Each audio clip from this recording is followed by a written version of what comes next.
Bonjour à tous et à toutes et bienvenue dans Drôle d'Histoire, l'émission qui s'est inspirée et a plagié Histoire comme du Devin. Bonjour, ou bonsoir si vous êtes à table. Non, on plagiait pas jusque là. Non, pas à ce point-là. Et je suis en compagnie d'un joueur que vous n'avez pas encore vu, pour une fois. C'est Antoine, le dernier, finalement, du groupe. Salut. Vous avez pas vu, parce que vous avez vu Gossel, vous avez vu Kemao, vous avez vu Charlie, bah, il manquait qu'Antoine. Et donc tu vas faire cet épisode avec moi. Donc, une première, j'espère, qui se déroulera correctement. Bon, il n'y a pas de raison. Pour commencer, on va tout simplement parler de l'univers, parce que c'est Mutant Année 0, le jeu. De toute façon, c'est écrit dans le titre, c'est écrit partout, donc on va pas faire ça dans des grands uniformes. Mutant Année 0, c'est un jeu que j'ai lancé, du coup, l'année dernière, la rentrée dernière, en septembre. Ouais. Parce que j'arrêtais pas de... C'était une mauvaise période JDR, j'avais fait beaucoup de trucs, et j'avais besoin d'un jeu plutôt simple à lancer, à gérer, c'est-à-dire un jeu basé sur l'impro. Et c'est particulièrement ce que propose Mutant Année 0. Mutant Année 0, l'univers, c'est quoi? Nous sommes dans du post-apo. Alors, il y a eu un holocauste nucléaire, il y a eu la fin du monde, voilà. C'est l'idée.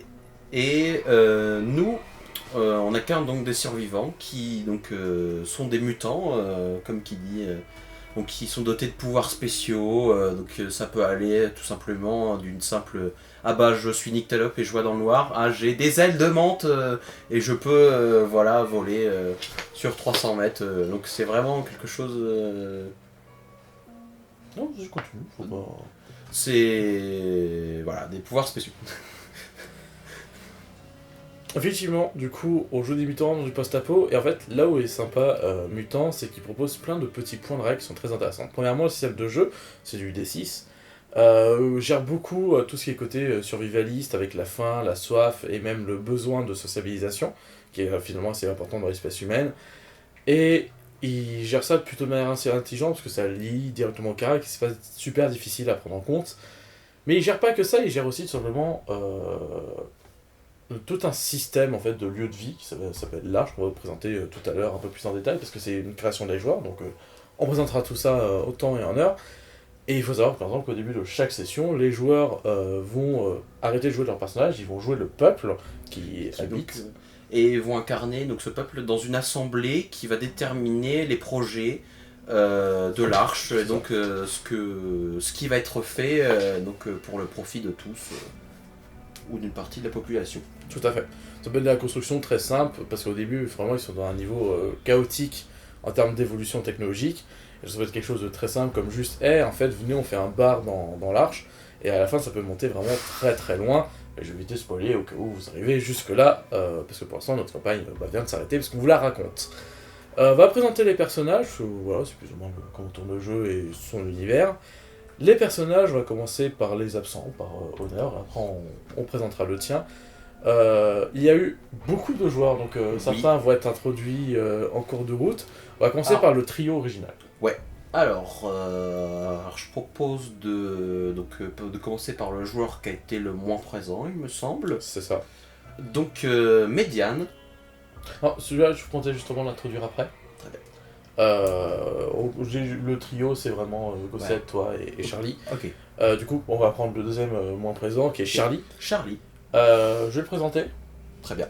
Charlie, c'est Astrid, bien entendu. C'est sa mutation qui me revient pas.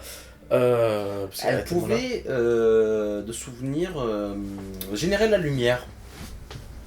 Ah oui, c'est vrai que Astrid pouvait générer la lumière. Il me semble qu'elle pouvait pas faire que ça, mais c'est vrai que ça faisait partie de son pouvoir. Et tout simplement, c'est une jeune mutante, très jeune, c'est la plus jeune de l'Arche, hein, ce qui lui vaut quelques problèmes en termes de réputation, tout simplement, parce qu'elle est un rappel constant du fait que les mutants, en fait, sont stériles. Stériles, merci, c'est ça le mot que je cherchais. Du coup, voilà, c'est son rôle, et il faut savoir qu'il y a des rôles dans l'Arche qui sont plus ou moins des clans dans des G10 ou les clans dans Loup-Garou l'Apocalypse, voilà, c'est classe, vraiment... une carrière, C'est voilà. ça, c'est une classe. Et elle est caïd, donc ça veut dire qu'elle fait partie de ceux qui veulent un peu contrôler l'Arche à leur façon. Alors ensuite vient donc Klinger. Donc Klinger qui était un maître chien. C'est ça. Je crois que sa mutation était en rapport avec sa consommation d'eau ou de nourriture. Alors ça, c'était un talent. Ah. Parce qu'il y a aussi des talents, mais on ne va pas tout détailler, hein. Comme d'habitude, jouer au jeu, c'est toujours mieux. Oui. Mais... Très bien. Effectivement. Sa mutation à Klinger, en fait, c'était un psyché, je sais plus comment on dit ça, mais en gros, c'était un psycheur, c'est une personne qui peut influencer la psyché des personnages. Et il pouvait générer des espèces de souvenirs, des illusions, C'est ça. qui semblaient réelles donc dans la tête de ses victimes. C'est ça. En gros, t'es persuadé que ce que tu vois est vrai. Et justement, lui il avait tendance à vouloir créer des faux souvenirs. Et ce qui est pas plus bête comme façon d'utiliser ce pouvoir. Et le dernier personnage, parce qu'on le présente assez rapidement, vous allez voir, parce qu'en fait c'est une campagne de 10 sessions en tout. Ouais. 11 si on prend la création de l'arche et des personnages. Du coup, il y a vraiment beaucoup de choses à dire, donc Ouais. on va être assez concis. On n'a pas pu faire de demi en moitié comme par exemple des Genesis, ce genre de choses. Donc là c'est un épisode, accrochez-vous bien, ça va être long, mais ton personnage. Alors, X, c'était donc un mutant, évidemment, comme tout le monde. Et donc, c'était un amphibien. Il avait la capacité de respirer sous l'eau, de souvenir. Et donc, c'était un esclave, oui, c'était sa classe. Je sais plus ce qu'on dit, c'est dans Mutant Zéro, c'est. Oui, c'est esclave, Oui, voilà, la c'est classe. une classe, je sais plus c'est quoi, voilà. Et donc, c'était un. Sa mutation, oui, bah je l'ai dit. Sa mutation, c'était qu'il était amphibien, qu'il pouvait nager sous l'eau, et il était esclave. Voilà. Globalement, au début, c'était juste ça. Effectivement. Le dernier personnage, si on peut se dire, c'est bien évidemment l'arche en elle-même, que vous avez créé. Parce qu'il faut savoir, dans la Mutant des Zéros, c'est vraiment un bac à sable comme jeu, ce qui peut autant aider que des fois poser des difficultés pour les joueurs, ce qui est normal, hein, et même moi, je ne l'ai pas fait parfaitement. Mais du coup, ils ont pu créer, s'ils voulaient, leur propre zone d'exploration, ce qu'ils n'ont pas fait, ils ont pris une des cartes qui existaient déjà. Et l'arche. L'arche, si tu veux la présenter. Alors, l'Arche, c'était un ancien stade, un peu pour donc ceux qui sont fans de Fallout 4, Diamond City. Et donc, on avait déjà un peu créé une espèce de séparation sociale. Au fond de l'Arche, qui était inondée, donc, on était proche d'une rivière, d'un fleuve même, je crois. Et donc, l'Arche était inondée, et au fond, donc, sur un espèce d'îlot, c'était le quartier des Fangeux. Donc là où vivaient les esclaves et les moins, riches et aisés de l'Arche, entre guillemets. Et tout en haut, sur les gradins, qui avaient été donc vidés, les fauteuils avaient été retirés pour faire place. Donc c'était le quartier des anges. Et là vivaient les caïds, chroniqueurs et toutes les autres classes de l'Arche. Du coup, moi j'étais le seul à vivre dans le quartier des Fangeux en tant qu'esclave, et donc tout le reste des personnages vivaient dans le quartier des Anges. Sachant qu'en fait, du coup, c'est un peu à vous de voir comment les orienter, est-ce qu'il était possible de tout simplement faire aucune séparation et faire un truc global, etc. Et du coup, c'est intéressant parce que ça vous permet de déjà, moi, m'influencer sur comment interpréter certaines choses par rapport à votre vie quotidienne. Parce que, il y a plein d'arches et du coup plein de façons de jouer, et c'est pour ça que Mutant Zero est très intéressant. Finalement, chaque campagne va être quasiment unique par rapport à ça. Après, il y a un fil rouge, il y a quand même quelque chose d'intéressant. D'ailleurs, si vous vous renseignez sur la gamme anglaise, après j'arrêterai de faire des parenthèses parce que, encore une fois, on a beaucoup de choses à vous raconter. Mais la gamme anglaise vient de sortir, en tout cas en Kickstarter, je ne sais pas encore s'il est sorti dans les boutiques, en Angleterre, oui. Enfin, en Angleterre, chez les anglophones. C'est un supplément qui met fin à la trame du fil rouge et qui peut aussi se jouer en standalone. Donc, si ça intéresse les maîtres du jeu de Mutant Zero qui me regardent, voilà, sachez que c'est sorti, puisqu'ils en parlent beaucoup dans le bouquin de base. Si vous avez comme moi la version française, la version anglophone est très avancée, contrairement à chez nous par Sans Détour qui. Bon, on va pas parler de Sans Détour. On va plutôt commencer à raconter l'histoire. Je fais la petite introduction, après on va de toute façon faire un autre, comme d'habitude. Le début, j'avais pas forcément de fil rouge. Donc, comme il faut savoir, ma première session était vraiment pour baser l'ambiance. Parce que même moi, je savais pas où ça allait, je savais pas ce que je voulais. Et je voulais surtout, du coup, voir comment les joueurs allaient interagir pour essayer de comprendre, du coup, vers quelle direction je vais aller dans, du coup, les prochaines sessions. C'est ce que j'ai fait, donc finalement il n'y a pas grand chose à raconter, en tout cas pour le début. Il y a le projet, il y a vous qui vous rencontrez, on sait déjà une première habitude, c'est que vous aimez vous rencontrer sur le sommet de l'arche, au niveau de la toiture du stade, hein, pour dire les vrais mots, parce que moi quand je masterisais j'essayais d'éviter les anacronymes, c'est utiliser des mots qui sont pas censés connaître. Et ce genre de choses, on apprend qu'Astrid est déjà assez peu fiable en termes d'honnêteté, puisqu'elle va arnaquer les gens pour essayer d'avoir plus de bouffe, ce genre de choses, notamment grâce à un sbire qui va venir chercher, puis elle l'échange contre des canettes qui se conservent plus longtemps que de la viande fraîche. Et Qu'elle va manger tout seul de son côté aussi. tout à fait, qu'elle va Voilà, manger toute seule de son en côté. se cachant, bien sûr, parce que bon, elle veut pas que ça sache. Et donc, vraiment, le premier événement marquant de cette session va arriver vers le milieu, vers la fin. Oui. Les sessions sont la petite pause JDR, hein, si vous voulez aller voir plus en détail, n'hésitez pas. Voilà, on fait de la pub de Copain Gossette. Et donc ce premier événement, c'est quelqu'un vient chercher Astrid en plein milieu de la nuit, donc je crois que c'est peut-être Milix, un combinard. Je sais pas si c'est mini. C'est un de ses hommes de main, Ouais. voilà. Et donc on informe qu'apparemment il s'est passé quelque chose. Ouais.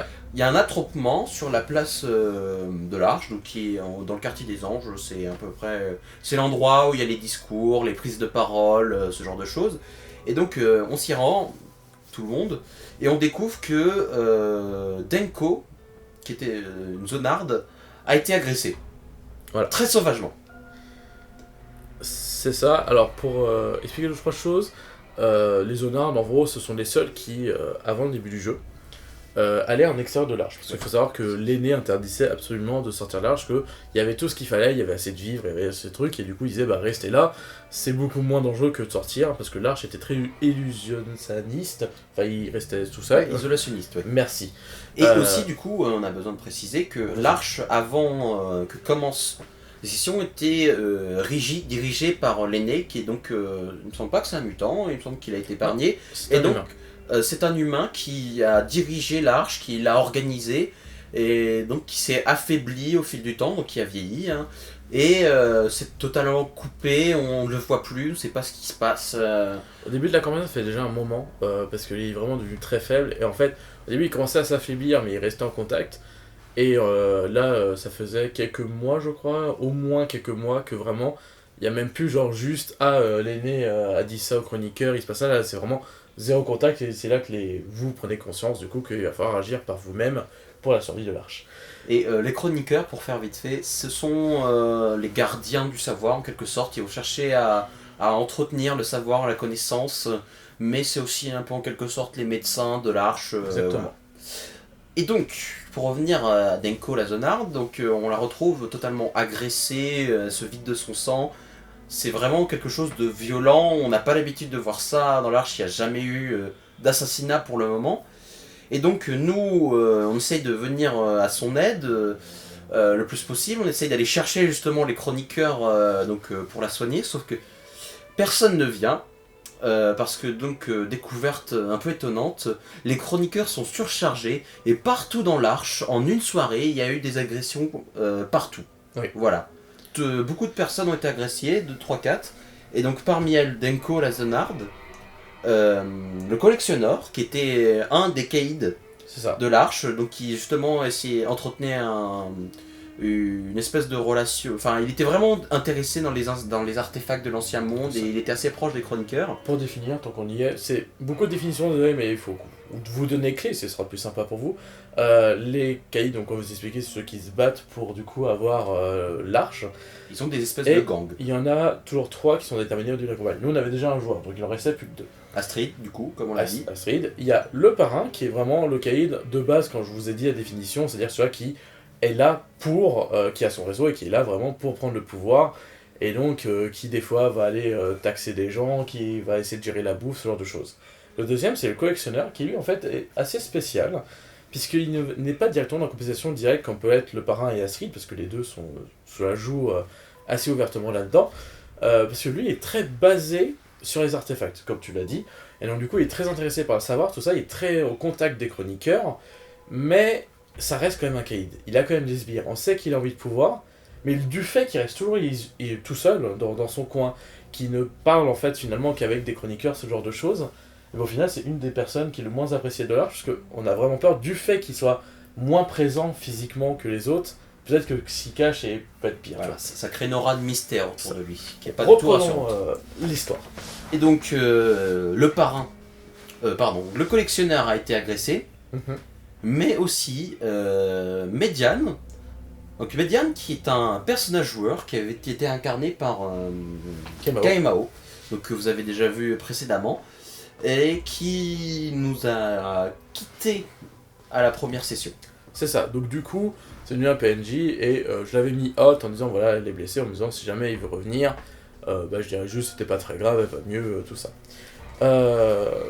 Cependant, en fait, finalement, ce personnage n'est pas revenu pendant un moment, et du coup, les blessures sont devenues graves, et ce qu'on apprend au début de la nouvelle session, c'est prévu, parce que là vient de se finir la première session, même si on va pas vous faire de démarcation tout le temps, mais c'est juste pour montrer qu'il y a une petite ellipse, c'est que le proche, en fait un proche qui s'appelle fils du collectionneur, a disparu. Voilà. C'est plutôt spécial, parce que le collectionneur, c'est celui qui a été blessé, donc beaucoup de théories commencent à voir le jour, et c'est notamment ce que tu vas voir toi, alors que tu es en train de bosser sur le projet du jour, donc toi tu as rendu d'étudier tes compétences pour voir si tu peux donner des points de travail pour remplir le projet, et bien en fait tu vas être interrompu par un mutant qui possède 4 bras, c'est sa mutation, et ce mutant va tout simplement faire un discours en disant voilà, il faut qu'on retrouve Fizz, nani nana, et toi c'est pas forcément ta vision. Moi, je vais plutôt me dire, c'est une perte de temps, il a disparu, qu'est-ce qu'on en a à faire, nous, faut qu'on continue à travailler sur le projet. Et donc, on va se disputer là-dessus, et vient un moment, où donc c'est là qu'il nous dit, qu'il va sortir cette information comme quoi Astrid mangeait de la nourriture en cachette, ce qui va mettre un fin à la discussion. Voilà, on peut dire qu'il a gagné en quelque sorte. Argument de poids, du coup, là, c'est... Ce qui va un peu énerver X.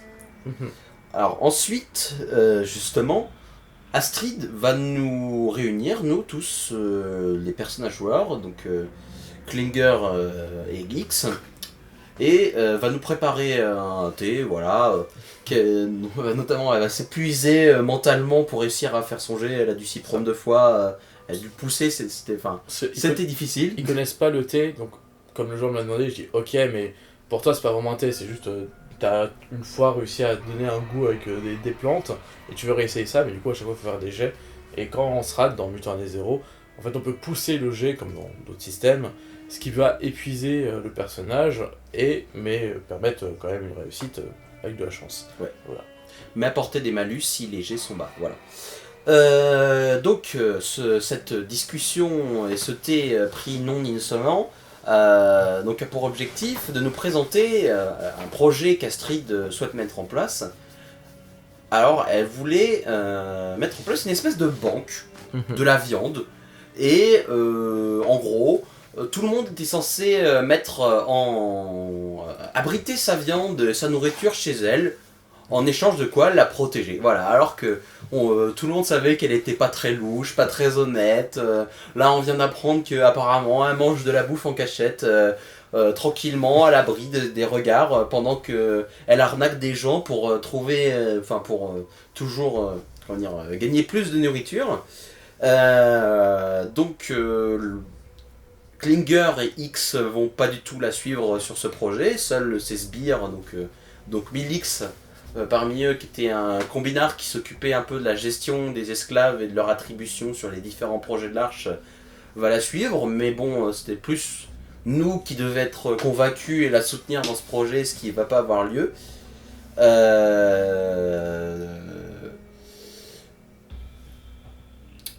Oui. Voilà, ce projet va pas avoir lieu, mais ça va rester, donc toujours cette envie de construire, et on va peu se disputer, justement, X et Astrid vont un peu se disputer. Ensuite, on va rendre vite fait visite à Median, qui est donc toujours dans le coma, et on va apprendre des chroniqueurs qui la soignent que elle a été agressée par une arme vraiment aiguisée qui se trouve pas nulle part. Ouais. Et enfin, Klinger, qui est maître chien, donc il y a un chien qui s'appelait Flint, voilà, va faire la découverte en dehors de l'Arche, alors qu'il chassait, d'un corps, tout simplement, qui s'avérait être celui de Fizz, le bras droit du collectionneur. C'est ça, c'est exactement ça. Et alors que les joueurs le découvrent, il y a en fait d'autres événements qui se passent. C'est autant Fleet et Klinger ont découvert grâce à Astrid, ces sbires qui ont ramené des pelles, ce genre de choses, notamment de fortune. C'est qu'il y a un nouveau mouvement de foule encore sur la place. C'est une place qui revient assez souvent dans les sessions. Et là, le mouvement de foule, il est lié à un choc que va découvrir Astrid notamment, parce que c'est elle là qui est vachement impliquée, qui est tout simplement le corps de Verana. Verana, c'est qui? C'est un personnage en fait que Astrid doit plus ou moins protéger. Il faut savoir quand on crée le personnage, on va créer 2 PNJ en même temps, qui est le personnage qu'on déteste, qui est un rôle et pourquoi on le déteste, et qui est le personnage auquel on est plus proche et du coup qu'on souhaite vraiment protéger, et qui se trouve être pour Astrid, Verana. Et Verana est pendue par les bras sur l'estrade qui est sur la place, là où les gens prennent la parole pour que tout le monde entende. Elle est totalement rossée de coups, couverte de bleu. C'est ça, c'est Voilà. même mutilé Voilà. physiquement, avec un message qui est derrière. Heureusement, les personnages joueurs savaient lire, parce que j'ai fait tirer au dé. Et le message, c'est effectivement le boucher est ici. Le boucher est ici. Mais surtout, Ce qui vient mettre un nom donc, sur ce tueur qui sévissait Oui. dans l'Arche. Voilà, le boucher. exactement. Mais surtout Astrid, ayant du coup échoué à une quête importante, qui est celle de du coup protéger, va totalement péter un plomb, ce qui est très RP, et va en fait faire une scène publique où elle va essayer de voir si elle saurait deviner qui c'est parmi la foule, ce qui est totalement impossible. En dehors de ça, Après donc cette choquante scène, les joueurs de toute façon vont commencer plus ou moins à enquêter, notamment par Klinger. Oui. Mais de toute façon ça avance pas forcément toujours très vite, c'est normal.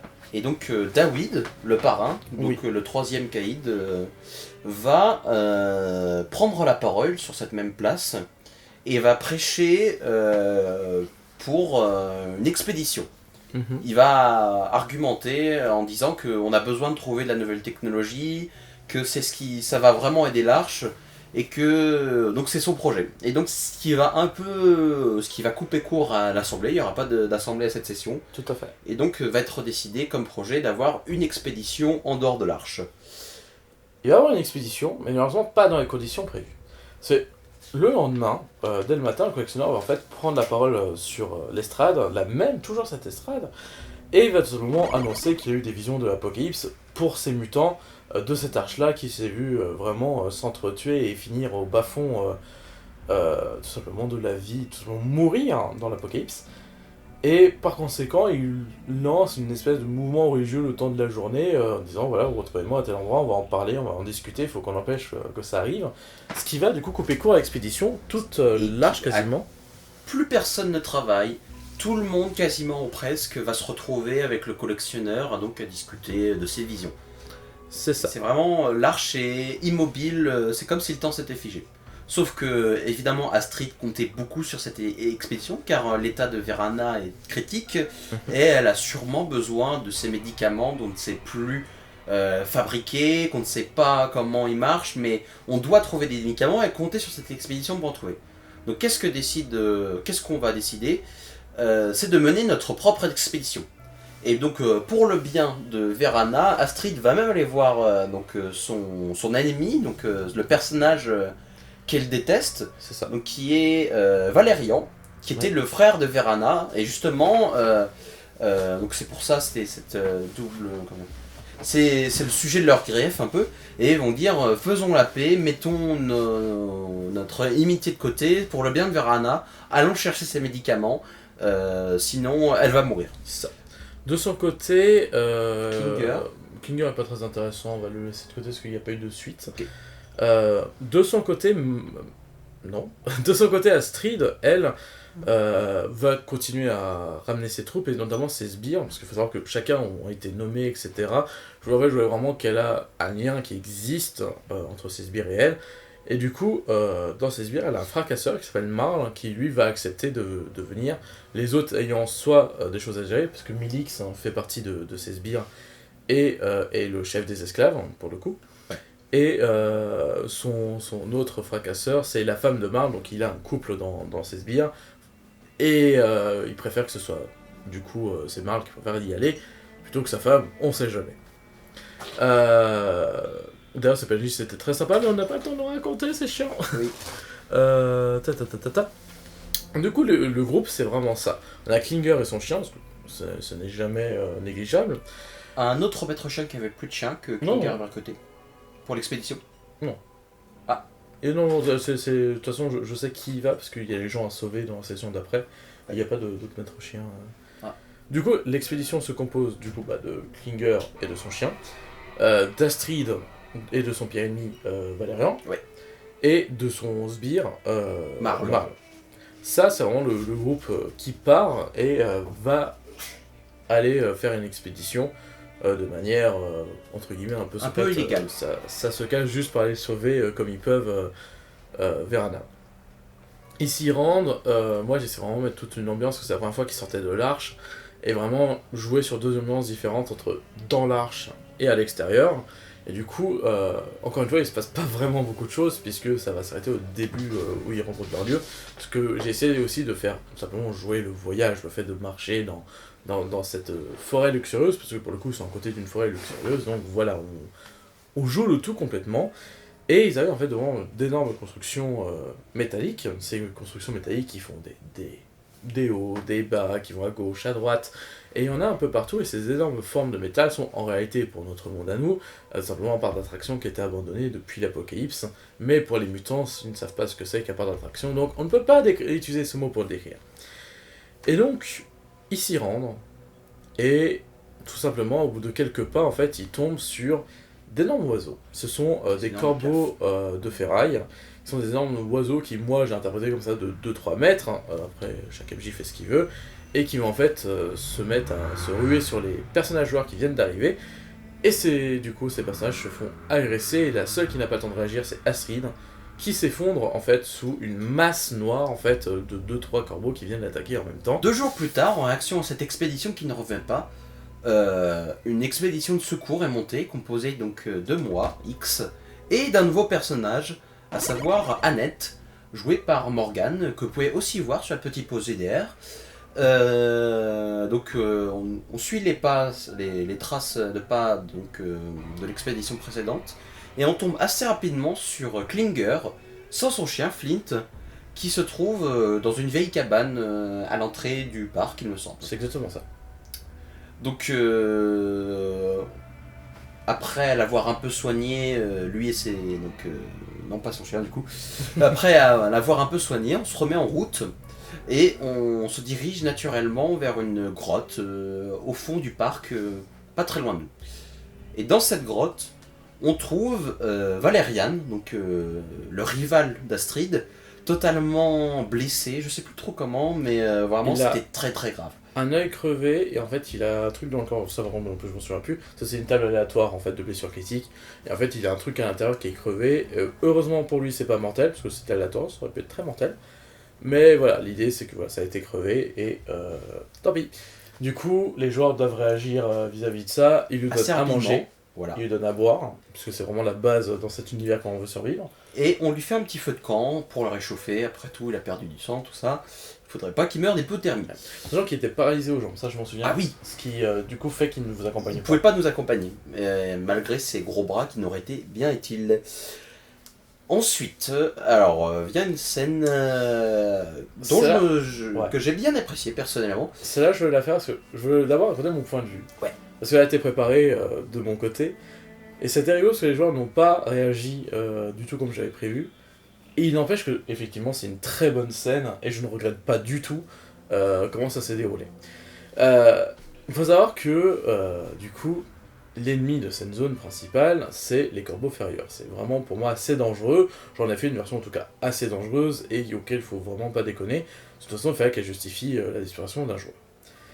Et il faut savoir que sur le plan, il y avait il y avait des lieux importants qui sont là où il faut retrouver tous les personnages qui ont disparu, donc comme Klinger et tous ceux qui ont accompagné, et il y avait un petit bâtiment dans lequel il y a quelque chose d'assez important et qu'on vous racontera une fois qu'ils y sont, une fois que vous y serez, enfin bref, on s'en fiche.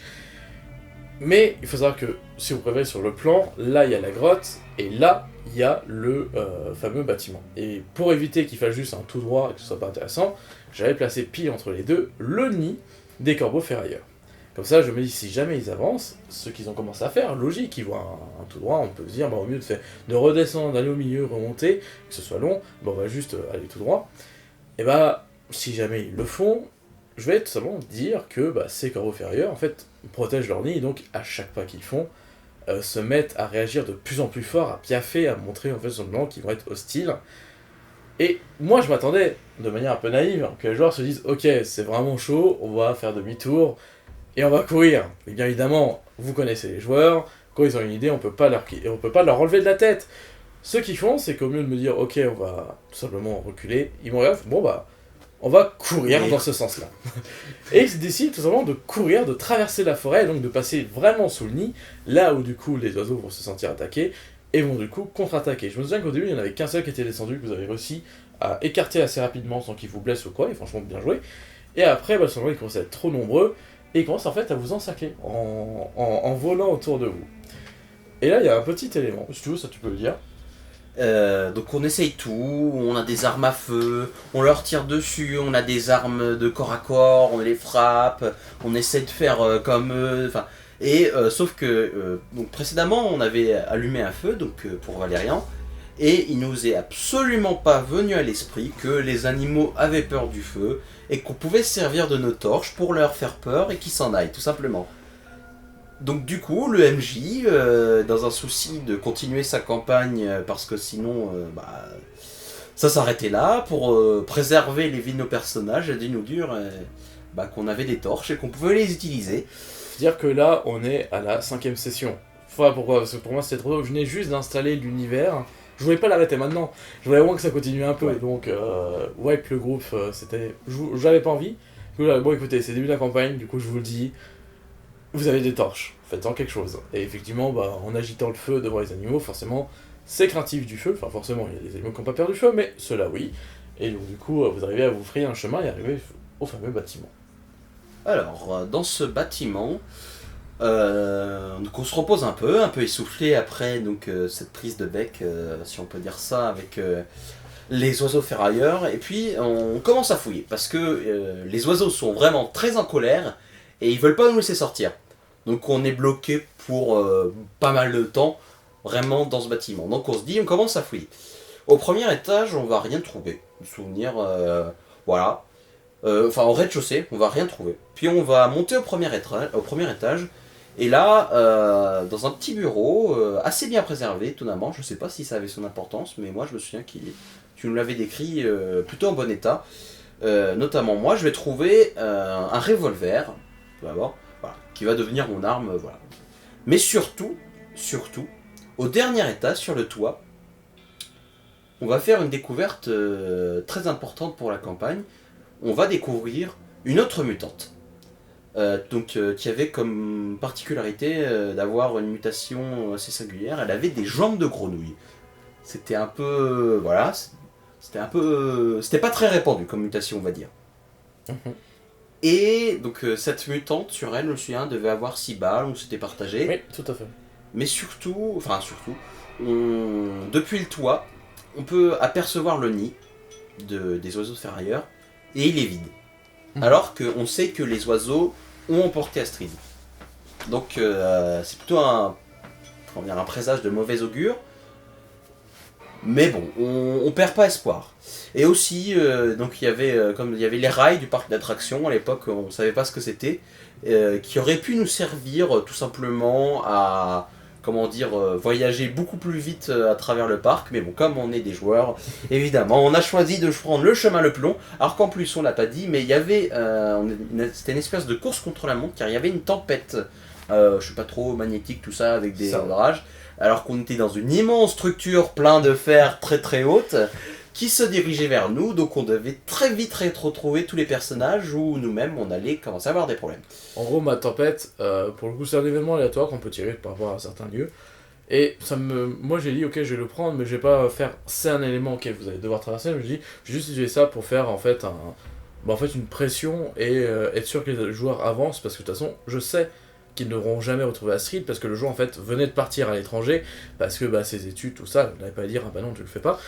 Et du coup, il fallait que au moment où ils ont récupéré tous les personnages non joueurs et qu'il restait que le dernier personnage à sauver, qu'ils se disent bon bah de toute façon on sait qu'on peut pas la trouver. Et il y a ce truc qui va nous exploser, donc autant rentrer dans l'arche, tant pis. Il fallait trouver une issue un peu RP, vous aider au moins à vous l'amener, pour que à la fin vous fassiez bon on n'a pas trouvé Astrid, mais on pouvait pas rester. Bon au moins comme ça vous amène les trucs plus facilement, donc ouais j'ai utilisé ça comme juste petit chronomètre, effectivement t'as raison. Et c'est vrai que une fois que vous avez trouvé du coup cette mutant assommée, que vous avez décidé, une fois que vous aurez fait le tour, de la ramener à l'arche avec vous, vous voyez en fait en ayant sur le poids, vous avez une vue entière en fait de tout le parc. Et vous voyez effectivement certains lieux qui vous ont marqué, et notamment un lac, vous avez dit bah, peut-être que des personnages vont se trouver vers le lac, et vous êtes parti les chercher. Donc la nuit commence à tomber, il me semble aussi, on voyait plus trop. Ouais. Et donc quand on s'approche du lac, on commence à entendre, on aperçoit une silhouette sur un îlot au milieu du lac, et on commence à entendre petit à petit des petits bruits, on sait pas trop. Et donc je me décide à siffler, et voilà, c'est Flint, le chien de Klinger. Sauf que du coup, comme on l'a dit, il commence à faire nuit. Donc logiquement, la température de l'eau s'est quelque peu refroidie beaucoup. Bon, moi j'ai pris la confiance, je me dis je suis un mutant amphibien, alors bon je vais le traverser easy ce lac, de toute façon ça doit m'arriver de nager la nuit un peu quand même. Bon, donc je traverse à la nage jusqu'à l'îlot, et il me semble que l'allée se passe plutôt bien, c'est assez fatigant, mais... Ça te fatigue mais t'es encore bon, voilà. Et tu vas pouvoir récupérer Flint sans trop de problème, qui lui par contre est assoiffé. Totalement parce que bah, l'eau du lac n'était totalement pas déshydratée, voilà, parce que irradié. Voilà, c'est pas fait. C'est pas potable. Effectivement, on n'a pas trop insisté côté radiation, mais c'est parce que moi je l'ai pas encore fait jouer de manière très importante. J'étais plutôt dans le côté survivaliste que radiation, mais effectivement tout est irradié de toute façon dans l'univers de Mutant à Maison. Et du coup, bah, le chien il n'allait pas juste boire ça, il a quand même un instinct de survie, donc il se dit il y a peut-être plus de chances quand même de le sauver, un truc comme ça. Dans tous les cas, il a battu, et donc toi tu récupères le chien. Et maintenant il faut faire le retour. Et donc, je jette mes dés et j'ai dû faire 2 ou 3 1. Bah, t'as fait pas mal d'échecs. Voilà. Et parce que les 1, c'est parce que c'est ça qui compte, qui va vous briser quand vous passez au. Tout jet en dessous de 6, c'est un échec. Mais si vous faites un 1 et que vous poussez votre jet, vous aurez un traumatisme donc dans la caractéristique. Exactement, qui est en jeu. Qui est en jeu. Et donc. Il commence à nager et ça suffit pas pour atteindre la berge, donc je lui dis bah tu peux pousser le jet. Ce qu'il va faire, parce que c'est bien de survivre quand même et pas se noyer. Mais par contre ça veut dire que là il va se prendre 2-3 traumatismes dans la vigueur, je crois que c'était pour la nage, bon puis on s'en fiche. Et donc bon heureusement c'est là où t'étais vraiment meilleur. Ouais. Ça veut dire que là il y a des muscles qui vont lâcher ce genre de choses. Froisser, claquer, tout ce que vous voulez. Et tu vas rejoindre la berge comme ça, avec des muscles qui vont te lâcher au fur et à mesure de chacun de tes mouvements. Tu rejoins la berge, et en fait tu vas juste, entre guillemets, t'écrouler de fatigue, parce que tu vas quand même rester en jeu, mais ton perso, là, physiquement, il va avoir besoin de repos. Pour ce faire, vous allez dans la forêt, juste à côté. Ils vont allumer un feu, ils vont te reposer, et par chance, c'est là où se trouvait un deuxième personnage à sauver, qui était Marl, qui était devenu fou.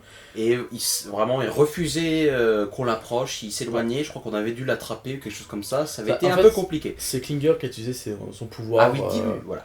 Pour le calmer, lui mettre un truc paisible, histoire qu'il le voit pas. On l'a chopé, on l'a assommé, enfin bon, on le prend. Du coup, vous avez dû aller chercher Valérien, vous avez dû aller chercher la meuf. Vous avez fait un dernier tour, vous avez espéré trouver Astrid, même si les joueurs le savaient, de toute façon, eux aussi. Oui. Et vous êtes partis. Nada. Voilà. Voilà. Le temps passe. Mais on avait ramené la mutante. Tout à fait. Vous ramenez une mutante qui est par contre assommée et ne se réveille pas du tout, et elle va pas se réveiller d'ailleurs très tôt vis-à-vis de ça. On est une semaine après, et tout simplement, l'ambiance a changé en fait dans l'arche, c'est devenu un peu plus glauque en fait. Le boucher n'est pas réintervenu, mais par contre, les gens sont devenus plus méfiants, il y a quelque chose d'un peu plus morbide, et un peu plus entre soi qu'avant. Et ça en fait c'est pour approcher un peu plus le vrai sentiment que donne le jeu quand on le lit, où on est déjà commencé censé comme ça. Moi j'ai préféré aller un peu en avant et donner un sentiment d'unité malgré tout, pour après arriver à cette séparation. C'est la session où revient, c'est d'ailleurs l'événement de début, Médine. Médiane. Je fais toujours cette erreur, je suis désolé. Je mets même en session, quoi, je l'appelle Médine. J'aime bien les rappeurs, visiblement. Du coup, c'est le retour de Médiane. Médiane qui, joué par Kemao, qui est revenu, et donc finalement, fait, allez, je veux bien rejouer à Mutant. Sa mutation à elle, il me semble, c'est qu'elle avait un sonar qui permettait de détecter des choses et elle pouvait cracher de l'acide. Oui, c'est ça, elle a jet d'acide. Puisqu'à la création personnelle, on peut en avoir 2, mais au pire, lisez le bouquin, vous allez voir, vous comprendrez tout. Il y a le retour de Médine, et... mais incroyable ça, hein. Il y a le retour de Médiane, et Médiane, elle leur dit, tout simplement ses dernières vues, elle dit juste qu'elle a vu quelqu'un se faire assommer, juste avant qu'elle soit elle-même attaquée, elle n'a pas vu l'agresseur malheureusement. C'est là où, en fait, ça va être plus ou moins de la vie dans l'Arche. Je sais pas s'il y a des événements importants qui se passent tout de suite. Non, c'est tout de suite le moment où vous allez devoir vider. Ouais, vas-y. Alors, il y a l'introduction d'un nouveau personnage, le chroniqueur Maxime, qui était donc un chroniqueur un peu plus proche de l'ancien, qui c'était un peu le chef des chroniqueurs. En tout cas, il avait une position importante. Et donc, il nous dit ça fait une semaine, Astrid n'est toujours pas là.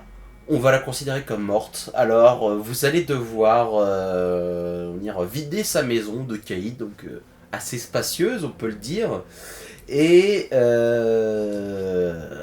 que des autres personnes vont s'installer ici, voilà, parce que on peut pas se permettre de garder comme ça un espace inoccupé.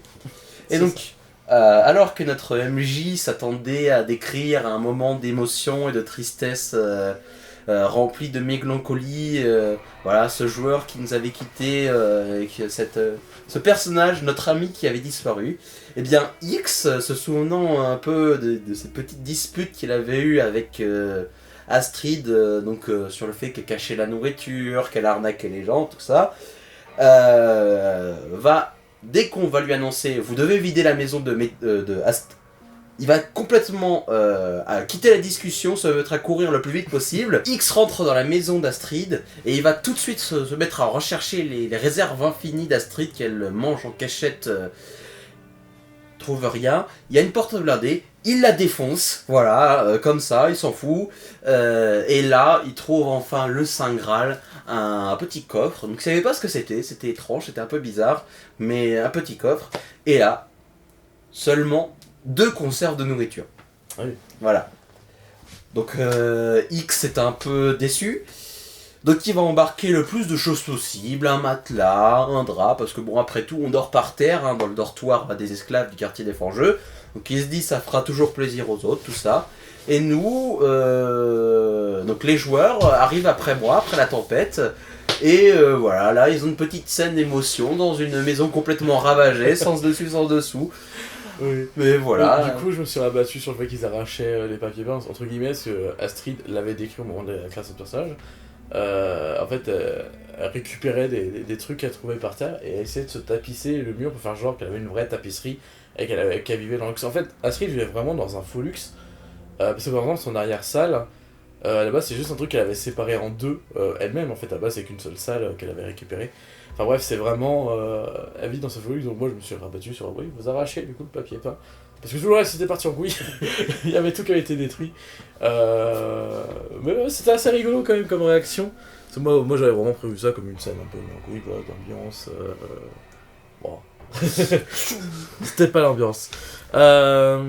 Après ça... Alors, important, je pense de préciser, les zonards, donc Jenna peut-être, je sais plus qui, je crois pas que Denko était revenu, mais Jenna notamment vont lancer une discussion sur la place, ils vont prendre la parole et vont dire voilà, on a été dehors comme d'habitude et on a vu d'autres personnes.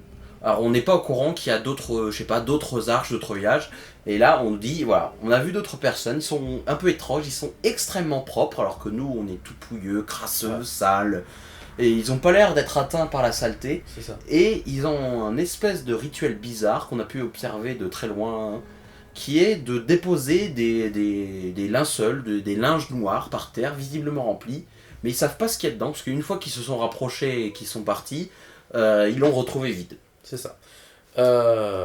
Sachant, oui, en fait, là, enfin, vous savez qu'il y a d'autres gens qui vivent, mais de toute façon, vous avez tous virés au fur et à mesure des années, parce que, encore une fois, l'aîné voulait que personne sorte, personne rentre, donc vous n'avez jamais eu de contact, mais des gens qui ont l'air d'être aussi organisés, qui ont ces robes, etc., ça sortait vraiment du lot. C'était pas genre, comme d'habitude, une personne paumée qui arrive, qui est avec une énorme barbe, en mode oh mon dieu, j'ai rien mangé là depuis 6 mois, depuis que je me suis réveillé. Enfin voilà, c'est vraiment, il y a ce Ça sort côté. du coma. Ouais, ça sort du coma. En vrai, ça met fin à une session et ça va du coup ouvrir sur une autre, qui est celle où vous allez faire l'expédition. Sachant qu'avant ça, il y a une scène que j'ai un petit trou. Annette, alors Annette avait comme personnage proche le collectionneur lui-même. Ouais. Et donc en début de session, ils vont avoir une petite entrevue amicale et le collectionneur va proposer à Annette de devenir son bras droit puisque Fizz donc, avait été tué 3 ou 4 sessions auparavant et donc il lui manquait quelqu'un. Sinon, je crois que c'est tout, voilà. Donc Maxime, le personnage un peu osef pour le moment, qui avait été introduit il y a une session, se met à prendre la parole et nous dit c'est ça. l'hiver est arrivé. Il faut savoir que l'hiver, dans les conditions, avec notre niveau de technologie, de nourriture, c'est quelque chose d'absolument terrible. C'est une hécatombe où vraiment beaucoup de personnes peuvent et sont décédées par le passé. Et donc il nous dit, l'aîné a décidé d'interdire les sorties. Or, les zonards sont vraiment énervés, ils viennent juste de faire la découverte du siècle, il y a d'autres structures organisées, on n'est pas seul, enfin, il y a des gens qui sont vraiment, avec qui on pourrait prendre contact, et il n'y a plus le droit de sortir. Donc Jenna, qui est un peu la zonarde qui avait un caractère assez fort, décide d'aller nous voir, parce que nous avons fait déjà cette petite expédition en dehors des clous, pour trouver ces médicaments pour Verana que nous n'avons pas trouvé malheureusement, et nous demande de l'accompagner pour donc sur les mêmes lieux, il me semble, enfin en tout cas sur des lieux où on pourrait recroiser ces cultistes, et c'est ce qu'on fait. Donc on sort de l'arche, là vraiment c'est illégal, il n'y a pas le droit, les entrées, on va bientôt fermer les portes, on n'aura pas la possibilité de s'en aller, on s'embarque en scred vers, donc je sais plus c'était quelle case, bon bref. C'était la L9, parce que la zone est quadrillée, et en gros ça nous permet de savoir les zones à explorer. Voilà, et puis celle qu'on avait visitée précédente, c'était la M7. Voilà, et donc on se rend là-bas, dans la case L9. Il me semble pas qu'il y avait eu d'événements particuliers, aléatoires, tout ça, peut-être. Non, enfin, si en fait, vous l'avez déjà rencontré, mais c'est en gros, pour vous, c'est pas un événement non plus incroyable, parce que tous les événements ne sont pas. Et là, en fait, ce que vous avez croisé, c'est, comme dit, vous allez arriver aux ruines. Très marrant, mais la zonarde de Jenna va sortir des. C'est ma faute, en fait, j'ai sorti des jumelles. Ouais. Et j'ai oublié que la technologie n'était pas encore débloquée. Du coup, j'ai fait roleplayer aux joueurs le fait que eux savaient pas ce que c'est, mais que elle si, parce qu'elle avait l'habitude de traîner dans les. Un petit rattrapage comme ça. Mais du coup, voilà, les jumelles, etc. Et du coup, elle voit une espèce de graffiti qui rappelle un peu toute cette histoire, tout simplement, de clans organisés qu'ils auraient croisés. Donc ils se disent, il faut qu'on aille vers là-bas. Est-ce qu'on fait un petit aparté sur Annette et la technologie ? Ouais, on peut la faire là, ouais. Alors, on a oublié de le préciser, mais donc dans la session précédente, quand on a fouillé la maison d'Astrid, Annette, qui est censée être une chroniqueuse, gardienne du savoir ancestral, de la technologie, connaître l'ancien monde, enfin, pas vraiment en détail, c'est que des bribes, mais qui est censée être une personne intelligente qui sait lire et écrire, découvre les plans de cette fameuse banque à viande, de ce fumoir d'Astrid. Ouais. Et donc elle doit faire un jet pour savoir ce que c'est, tout simplement. Et ben elle se rate. Elle se rate. Mais incroyable, elle pousse le Elle jet. pousse le jet. Et elle fait beaucoup de 1. Elle se rate encore. Oui, en fait, voilà. elle va vraiment mettre beaucoup de temps à comprendre. C'est-à-dire que déjà, elle va s'épuiser à comprendre, c'est la première fois que ça arrive. Moi, je suis waouh, tu t'épuises à comprendre un dessin, c'était très bizarre pour moi à masteriser ça sur le coup. Je vais, bon, bah, tu vois, en fait, pendant que tout le monde a d'arracher et d'être super triste, toi, t'es juste là à fixer le plan, à te faire saigner la tête. Et tout ça pour qu'à la fin de cette scène, elle fasse ah, mais c'est un fumoir! Alors qu'il parlait en fait du fumoir 2 minutes avant dans le dialogue, hein, et que si il aurait juste écouté, il aurait compris le lien entre les deux. Et ça repasse pareil en fait avec les jumelles. Les jumelles. Elle va encore replanter devant. Au point avec le joueur on a parlé et en fait on hésite à lui créer en fait un nouveau trait qui dira visiblement elle a, je sais pas dans quel spectre ça existe vraiment mais ouais, elle a un problème, je sais pas si c'est de l'attention ou si c'est un truc du genre mais Elle arrive pas, enfin, elle se concentre sur des détails C'est ça. insignifiants qui fait que elle se, comment dire, elle inverse totalement le sens et l'utilité des objets. Voilà. Et ça, normalement, c'est les jets de dés, et ça va devenir maintenant un trait commun aux personnages, comme quoi les dés font toujours très bien leur job. Enfin bref, du coup, vous êtes dans Silverwind, vous avancez, vous croisez des méduses transparentes qui volent. Ces méduses ne sont pas hostiles envers les personnages, donc en fait, c'est juste une scène d'esquive où il faut éviter qu'elles le touchent parce que leur. Tentacule. Oui, leur tentacule. C'est comme dans la vraie vie où. Enfin, je sais pas, c'est leur sang qui est dangereux. Enfin, je sais qu'ils peuvent être occultés, ça, mais. Enfin bref, je ne sais plus exactement la raison de pourquoi, il faudra que je relise Des petites le décharges. vestiaire. Mais en gros, ça peut blesser l'équipement. Et donc, il faut juste éviter que les joueurs tombent dessus. Je me souviens d'une scène où tout le monde, enfin tout le monde entre guillemets, mais c'est Annette et Klinger qui sont à la limite de tomber et qui sont sauvés par toi. il me semble. Alors ouais, mais seulement un des deux, Annette et Klinger, donc je crois qu'il devait y avoir un espèce de dé pour déterminer s'il y avait une pièce de l'équipement qui était Ah ouais. touchée, Il genre y de avait rien choses. dit, c'était bon. Et il Ouais. avait genre voilà, Ok. il avait rien eu. Enfin bref, Coup de c'était chance. juste une petite scène, c'est ça vraiment l'événement de truc, c'est ces petites méduses volantes. Pendant que Médiane, elle avait très bien réussi son jet, elle avait dansé parmi les méduses. Elle avait un côté un peu mystique Ouais. et bizarre. Religieux. Voilà, religieux. Médiane voulait, son rêve dans l'Arche, c'était que tout le monde suit un nouvel ordre religieux, et le sien, sa vision du monde. Bref, tout ça veut dire que vous traversez ça, vous arrivez je le fais très rapidement, parce qu'en fait, finalement, ça, c'est beaucoup d'ambiance. Ouais. Maintenant, c'est un JDR où j'ai essayé de mettre énormément d'ambiance, donc forcément, factuellement, il y a moins de choses. Et vous arrivez, en fait, face à cet énorme symbole, vous ne comprenez pas forcément à quoi il rattache, mais ça veut quand même... Ça continue à insinuer quand même qu'il y a peut-être quelque chose qui s'organise, et vous entendez, tu entends surtout, Ouais. un bruit sourd. Dans ce cas, tu préviens tes amis, tu dis bon les gars, il y a un bruit, il faudrait qu'on aille voir. Et ce bruit sourd, en fait, vous mène Dans un labyrinthe. voilà, dans un labyrinthe souterrain. Parce qu'à un moment, ça va finir dans le noir. Et il n'y a qu'un seul personnage qui voit dans le noir, parce que Astrid n'est plus là pour faire sa lumière, bien entendu. C'est le personnage de Médiane. Médiane. Tu sais, j'ai pensé Médiane, et je me suis dit, non, attends, c'est pas le bon. Et bon. C'est le personnage de Médiane, qui a un sonar, et du coup, va y aller seul. Là, je redeviens un peu plus lent parce qu'il y a un petit événement quand même intéressant.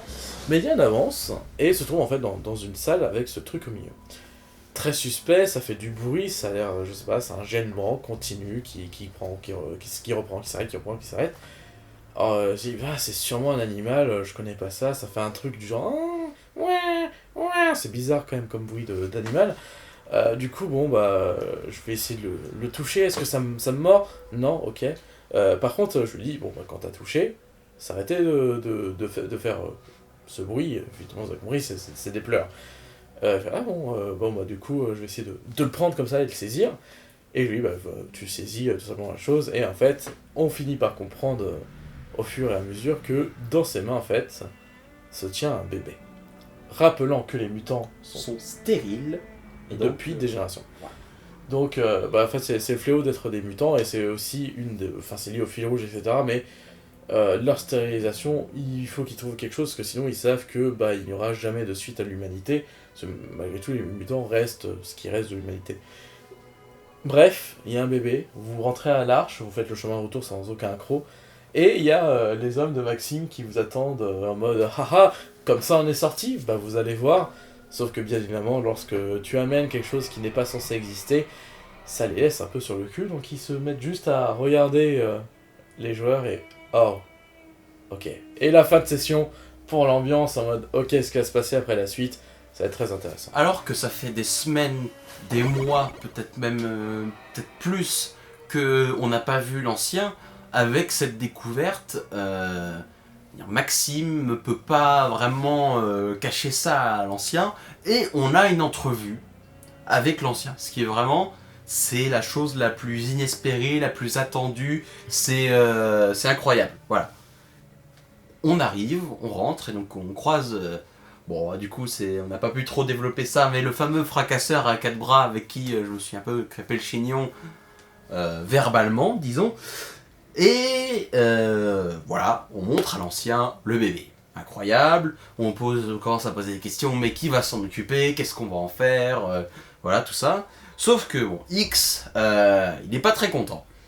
Il vit dans le caca, au fond de l'eau, enfin bon, dans une, comment dire, une espèce de porcherie dégueulasse avec tous les autres esclaves, pendant qu'il y en a certains qui se crèchent tranquillou dans des beaux lits doubles qu'ils ont tenté d'assembler en collant du papier peint sur leur mur et en bouffant de la bouffe en cachette, enfin bref. Et donc il sort un peu les cartes vérité à l'ancien.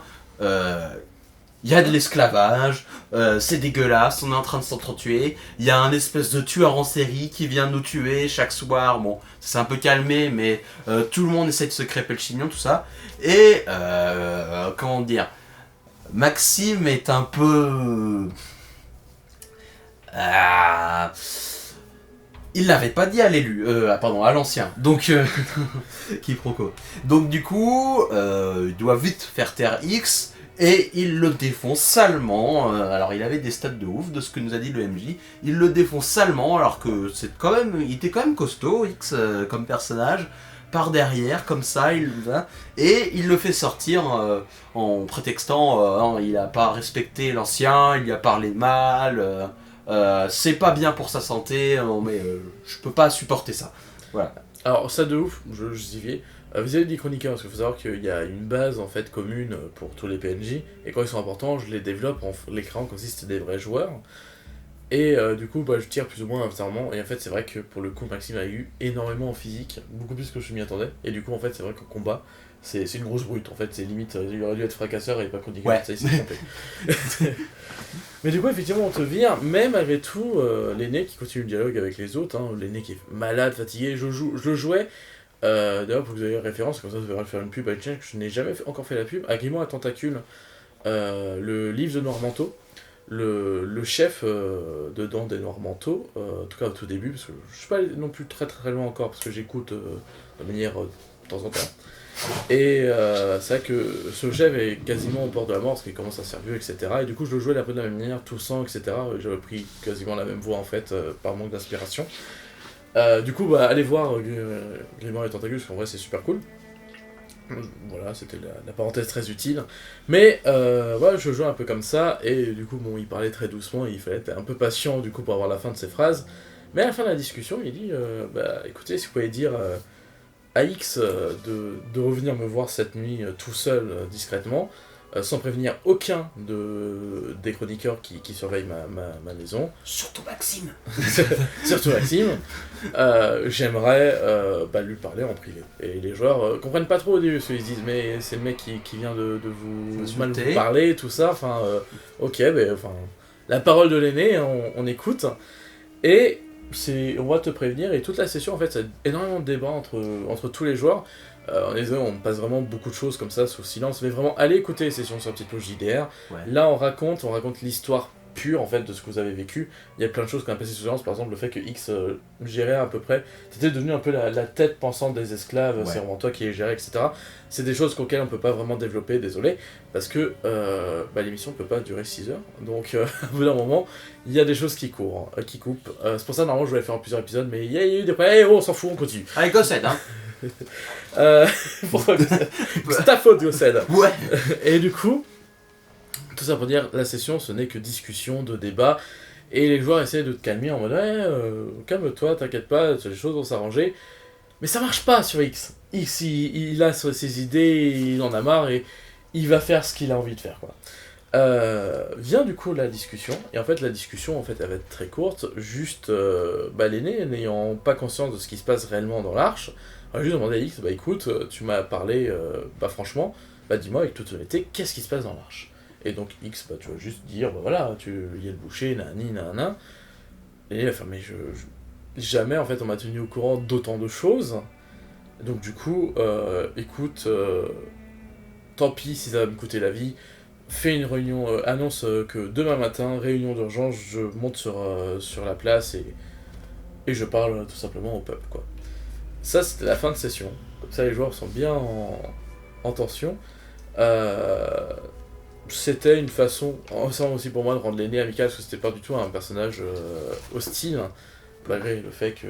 C'était un vieux papy qui était sympa, voilà. Le genre qui donne des bonbons aux enfants à Halloween, voilà, il est sympa. Voilà. En vrai, c'est juste quelqu'un qui est devenu vieux et malheureusement très malade, quoi. Donc, et c'est vrai que j'avais peur que les joueurs suivent le mouvement de X et ils pensent tous c'est un gros connard, alors qu'en vrai, au contraire, c'est une présence rassurante, c'est juste que il ne peut plus vraiment gérer l'arche. Du coup, j'ai géré ça comme je pouvais, j'ai transformé ça comme ça. En fait, je trouvais ça intéressant parce qu'à la base, la session ne devait pas du tout tourner comme ça. Et au final, ça a créé quelque chose de très intéressant, puisque ça a créé toutes les révélations. Maxime mentait à l'aîné depuis super longtemps. Et en fait, par exemple, quand il a annoncé d'avoir fermé l'arche... Parce que l'aîné lui avait dit c'est l'hiver et on ne peut pas sortir, voilà, ils vont tous mourir. C'est totalement faux. L'aîné n'a jamais rien dit, il était même pas au courant. Pour lui, en fait, déjà, les gens ne sortaient pas, parce que pour lui, il continuait à écouter ce qu'il disait quand il était encore présent physiquement. Donc vraiment, il y a tout ça qui réalise, et donc avoir cette discussion. Et c'est le début de la dernière session, finalement, où l'aîné va monter sur l'arche et expliquer, voilà, je connais maintenant votre situation, déjà je tiens à m'excuser, parce que beaucoup de choses est de ma faute, ce qui en soi est vrai, hein. De toute façon l'aîné n'est pas un personnage parfait, les personnages parfaits ça n'existe pas, voilà, beaucoup de choses est de sa faute, etc., mais qu'il refuse de voir ses enfants sombrer comme ça, et donc du coup il va utiliser ses dernières forces vitales pour tout simplement aider l'arche à aller vers le bon chemin. Et il me semble même, alors si je l'ai pas dit c'est que je l'ai oublié en session et je suis désolé, mais il me semble même qu'il dit clairement, écoutez, faites ce que vous considérez comme important, mes anciens préceptes n'ont plus de sens, c'est vous maintenant le futur, c'est vous qui devez agir, moi j'ai plus de force, c'est fini. Sauf en fait, pendant son discours, alors qu'il est en train d'expliquer tout ça et qu'il comptait à la fin dire par contre, j'ai appris des trucs sur Maxime, tu peux venir voir s'il te plaît il se fait interrompre par Davana. Jenna. Non, c'est pas Zonard, c'est. C'est Davana dans ce cas-là, oui. Oui, c'est bien Davana. Donc, qui était l'approche de Klinder. C'est ça, il se fait approcher par Davana qui vient lui susurrer à l'oreille. L'aîné, quelques secondes de silence, puis il reprend la parole pour dire bon. Ce qu'on va faire, c'est qu'il faut nous réunir déjà pour commencer. Donc, histoire de ressouder toute cette arche et d'arrêter toutes vos histoires là de caïds qui contrôlent des esclaves, nani nana. On va tous faire un séjour dehors. Vous partez immédiatement avec. Et je crois justement avec Jenna qui était là. C'est elle maintenant qui va vous commander le temps de ce séjour. Vous avez passé 48 heures dehors.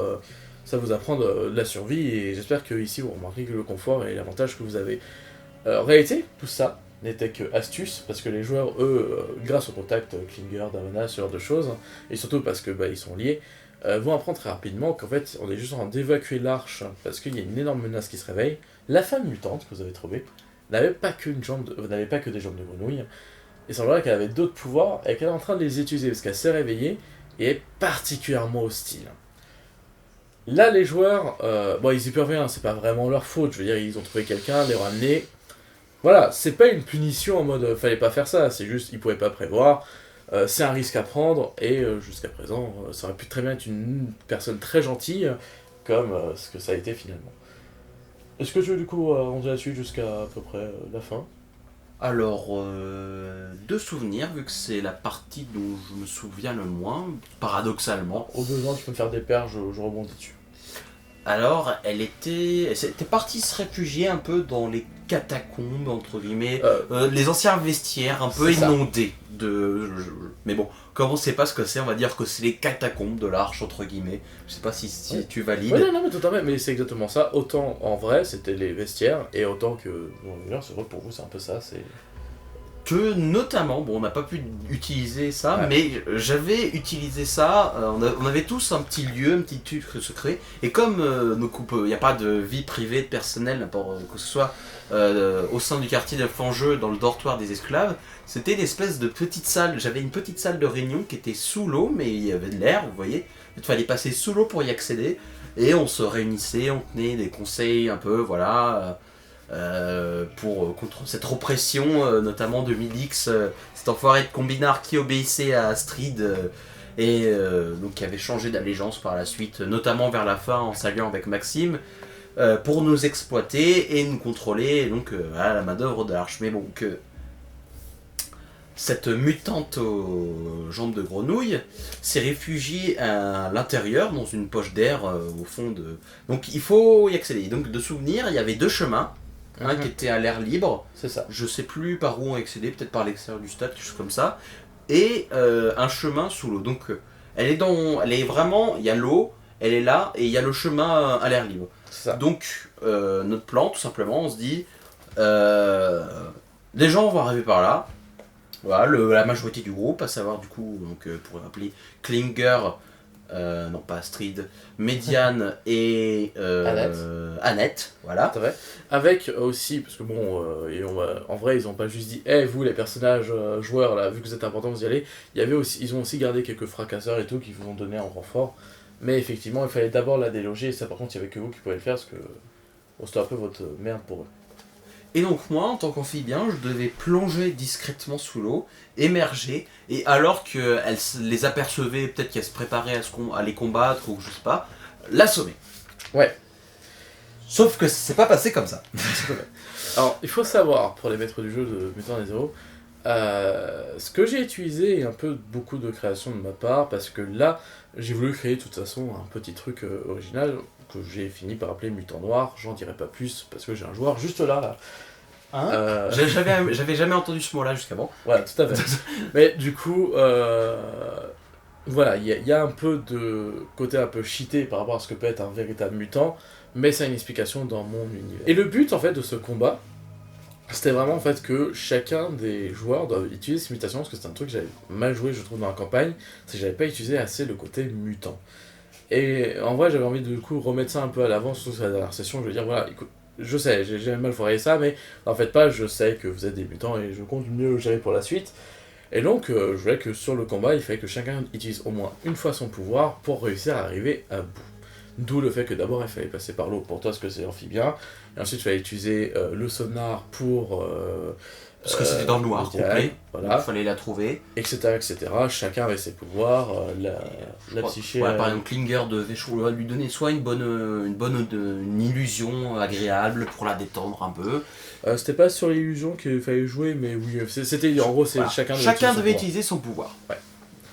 Le combat, pour le résumer, parce qu'en vrai, il a été plutôt compliqué pour les joueurs. C'est surtout en fait ce personnage a un pouvoir qui s'appelle Marionnettiste qui permet de décider de la prochaine action. Et elle va pas mal utiliser ça en fait pour à chaque fois s'en sortir dès qu'ils prennent un peu trop le dessus. Et bah c'est simple, la personne qui a eu me tirer dessus, et bah en fait non, tu tires pas.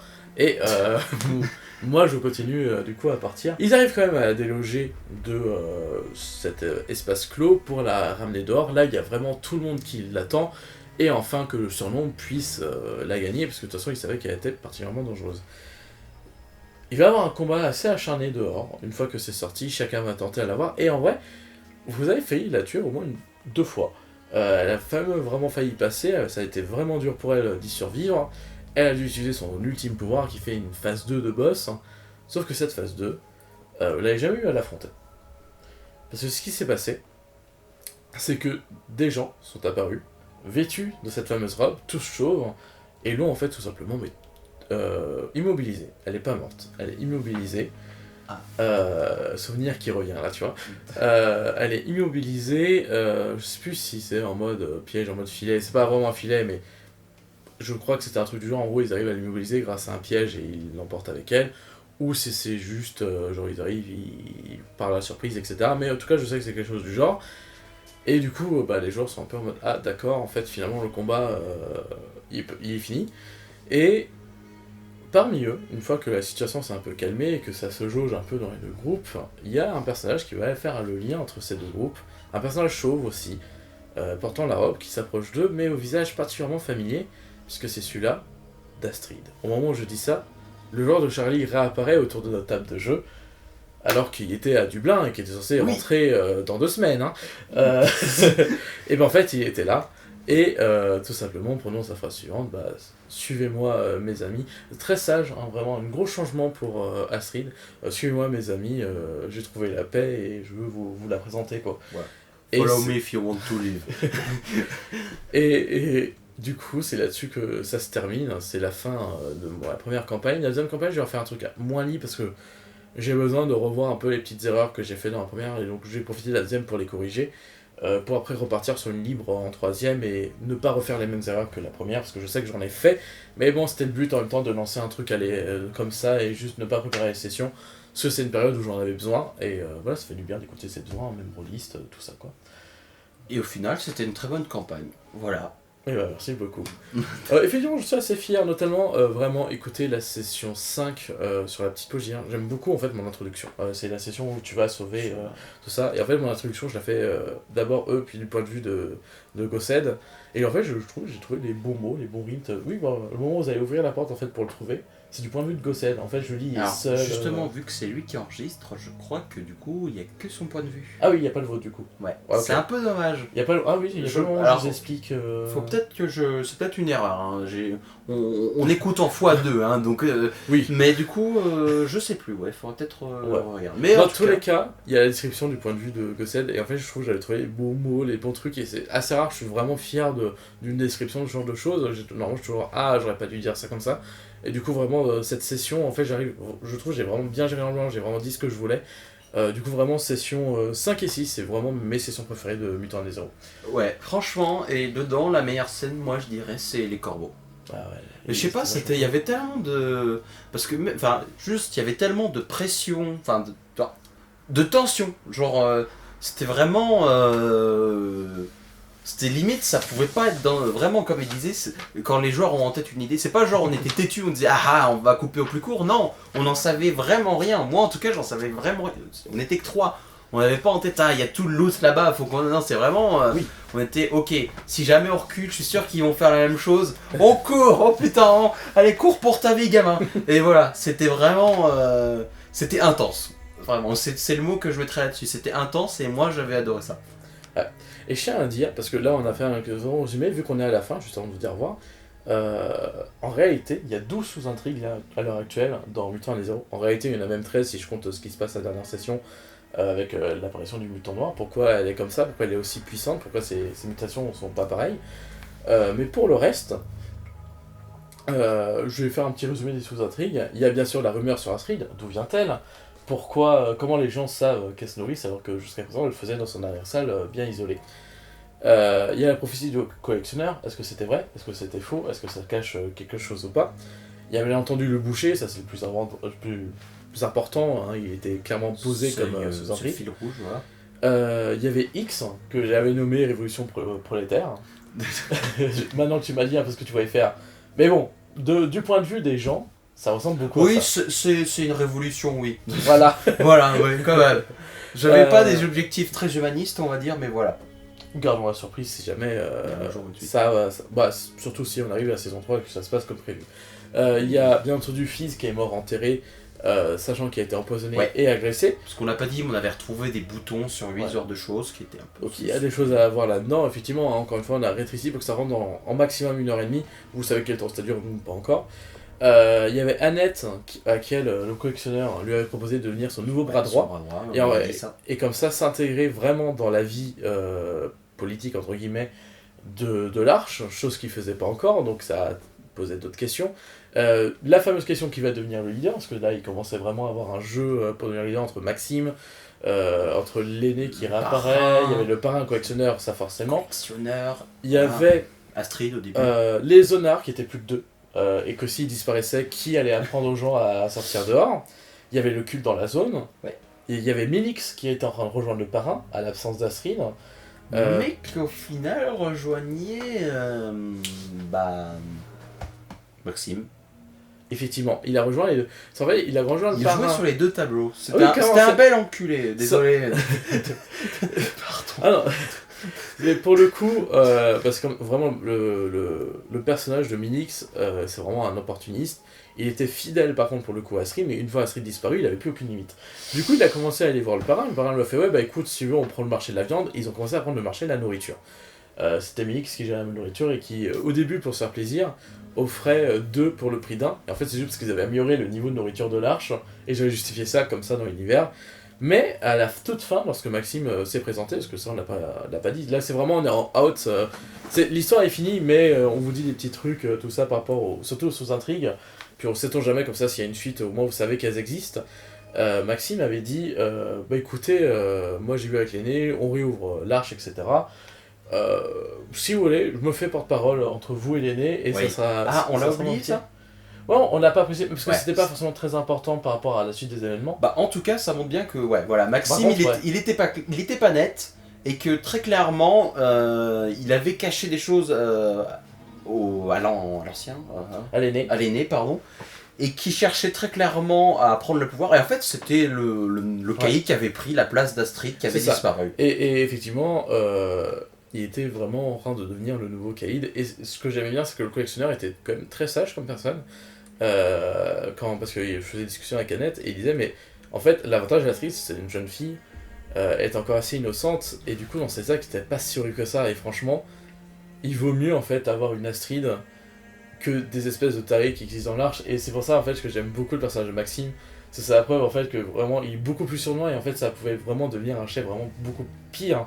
Parce que pour le coup, lui son but c'était, maintenant que de toute façon il a été percé à jour, je peux te le dire sans aucun problème, vraiment lui son but c'était arriver et en fait juste garder ce statut de moi je dis ce que dit l'aîné. Sauf que personne n'avait accès à l'aîné parce qu'il avait fermé les portes sauf à lui. Et donc du coup il pouvait dire ce qu'il voulait, gérer l'Arche comme il voulait, et même si le jour où l'aîné mourait, il aurait juste caché et gardé ça pour lui en mode je continue à suivre les... Ça aurait été tellement cool, genre sur des générations, tu sais, puis t'as un espèce de... Ah bah comme par hasard, c'est mon fils qui sera la porte-parole de l'aîné. Ah bah écoutez, c'est de père en fils. Mais voilà, Comme ça. c'était vraiment Maxime pour le coup aurait été un des plus sournois et vicieux caïds. Et pour le coup en plus il avait essayé de te faire rejoindre à son clan. Grosse révélation, mais en fait il voulait te faire un rendez-vous de nuit, t'offrir Milix, qui était à ses ordres, c'est pour ça qu'il a pris à ses ordres, t'offrir Milix en mode venge-toi de tout, et je t'offre le meilleur poste que tu peux rêver. Et si tu acceptais, tu aurais sombré à la violence et tu aurais pu travailler avec lui, et si tu refusais, bah tout simplement il aurait essayé de te venger et de te défoncer. Qu'est-ce que j'aurais fait, vous ne le saurez jamais. Ah bah pour le coup, mais voilà, ça c'est vraiment un truc qu'il aurait voulu faire, parce qu'il a senti que t'étais un danger pour lui, et du coup il aurait voulu te garder comme ça en t'offrant Milix comme ça, en mode tue-le, il t'offre une batte, et juste il te laisse te déchaîner sur lui. Je te laisse rêver de ça pendant que je termine. Et le dernier sous-intrigue, c'était forcément l'hiver qui arrive, le froid, comme on dit dans le jeu, qui arrivait, parce que ça aussi c'est important à gérer. Et voilà, c'était tous les petites sous-intrigues qui étaient en cours. C'est aussi la fin de l'épisode. Si vous avez aimé, comme d'habitude, hein, vous connaissez le truc, vous soutenez la chaîne, vous nourrissez l'algorithme, moi vous me rendez content parce que mes vidéos sont partagées et il y a des vues, et j'aime bien ça en fait. Du coup, like, partage, commentaire, tout ça. N'hésitez pas à aller écouter les sessions de Gossette sur la petite pause IDR. Voilà. N'hésitez pas à jouer à Mutant et Zero, de faire pression à Sandy Tour pour qu'il continue d'éditer la gamme, parce que c'est un peu honteux qu'on a ni les dés, ni les cartes, et le moindre supplément. Je dis ça, je le dis, faites-le. Vraiment, achetez, parce qu'il est vraiment bon, Mutant et Zero pour le coup.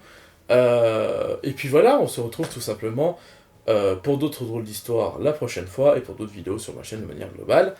Ciao!